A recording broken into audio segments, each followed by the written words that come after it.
This program is offered in conjunction with a modern translation of the Gospel of Thomas, the Lachlan Paul French translation. What Lachlan did was take the Coptic version of Thomas that was discovered near Nag Hammadi, Egypt in 1945, and do a reverse translation into Aramaic. The Aramaic language is a metaphorical language. There were things that are mentioned in the text that have lost their meaning through the translation. Things like water being a symbol for consciousness. So when they were telling the parables and the stories, when the mention of water occurred, it was commonly known that they were talking about consciousness. So Lachlan did a reverse translation into Aramaic and then back into English with this understanding. And this translation is a much better translation that brings forth the true meaning of the sayings that are recorded in the Gospel of Thomas. If you would like a PDF version of Lachlan's translation, you can contact me through this website, through the contact form, and I will send you a free PDF version. So this is from passage 60 of Lachlan's translation.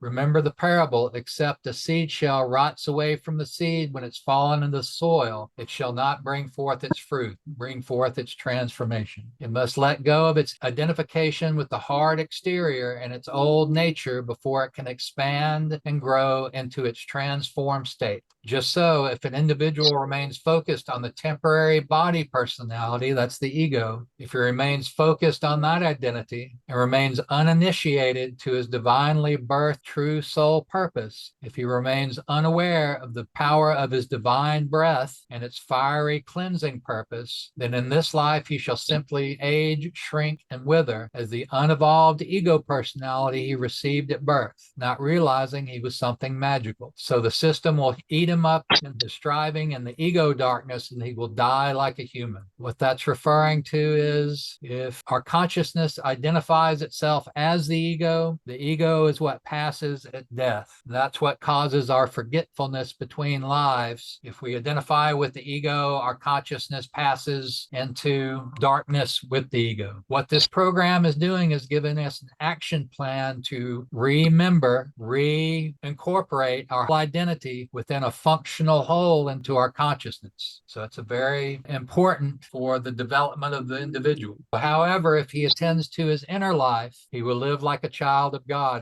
The key is the transcendence, expansion, and transformation from the old ego, the outer personality's habit and identifications, inherited at our DNA birth and built up throughout life. Then his greater self within will become his external self.